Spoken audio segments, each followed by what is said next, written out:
Welcome everybody to Forza Horizon 4, and today we're taking a look at the 2016 Spania GTA Spano. Now this is a car that went into full production in 2013, with this being the second generation that went into production in 2015, and is still being produced to this day.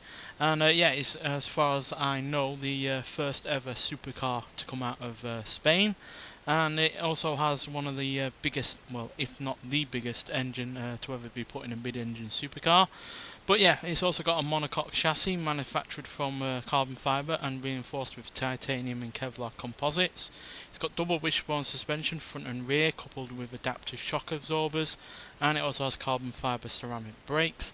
But yeah, more importantly, it's got a hell of a lot of power from a really rather large engine, as we will now take a look. Well, we will first, but there's what is considered a boot. I didn't realise that was that one.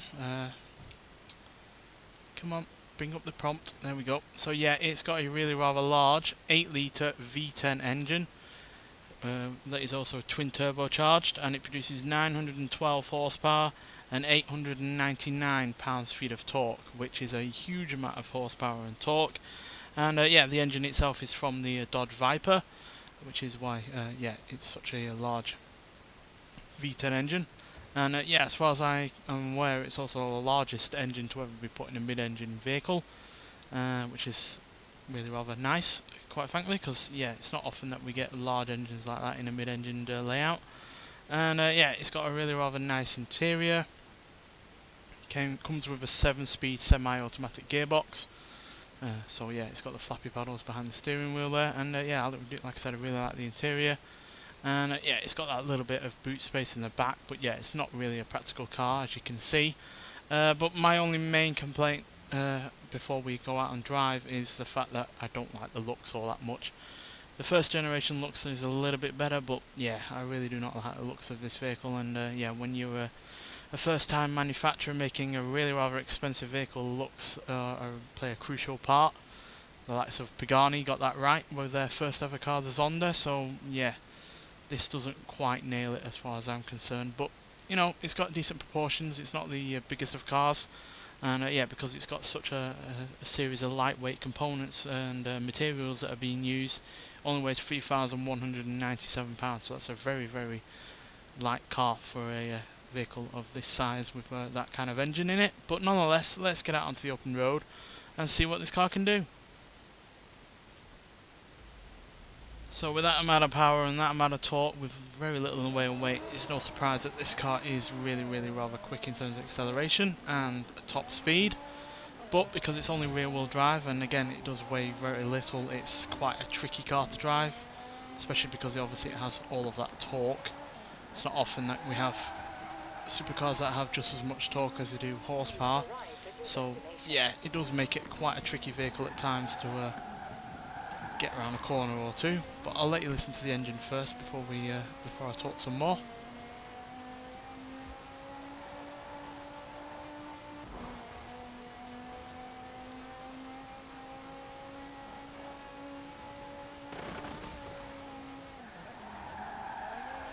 So yeah, sounds pretty much like the Dodge Viper engine, though probably a little bit more muted because it does have those 2 turbochargers bolted on.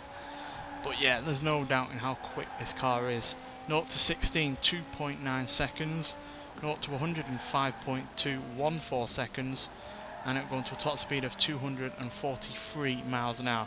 Though I will state that that is in game.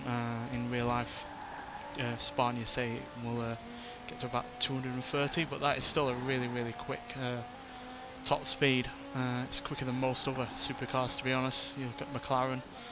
Very few of their cars can get up to that speed, and yeah, Ferrari, Lamborghini are left in the dust in terms of that kind of top speed as well. So yeah, it's a mighty impressive vehicle in terms of performance. It handles really rather well as well, especially because obviously it's got that big rear spoiler that raises up at a certain rate of speed, and then obviously it helps in terms of braking, so those carbon ceramic brakes aren't just left to their own devices, which is always nice. But yeah, there's not anything really special about this outside of its engine and the amount of power it's got going for it, to be honest. Because yeah, it doesn't handle any particularly any better than any other supercar out there. certainly a lot trickier than some other supercars out there. I say like a McLaren P1, which has pretty much the same kind of horsepower as this, is probably an easier vehicle to drive, and that certainly looks better as well. So yeah, not completely sold on this.